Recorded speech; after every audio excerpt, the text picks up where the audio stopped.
কিসের নামাজ? ইশরাক।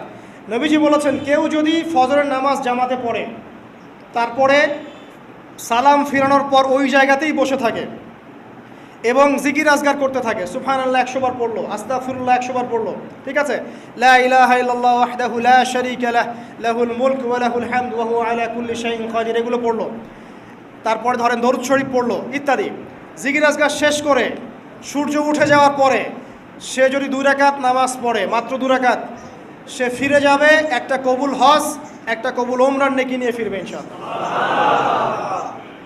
আরেকটা নামাজ আছে, যদি পসিবল হয় পড়তে পারেন, 8টা থেকে 10টার মধ্যে পড়ে ফেললে ভালো, এরপরে সূর্য উঠে যায়, সূর্য গরম হয়ে যায়। সেটা হলো আপনার এই চাষ্টের নামাজ, যেটাকে আমরা বলি সলাতুদ দুহা, চাষ্টের নামাজ। আমরা অনেকে রিজিকের সমস্যায় ভুগি না, দারিদ্রতা, রিজিকের সমস্যা, আমাদের অভাব,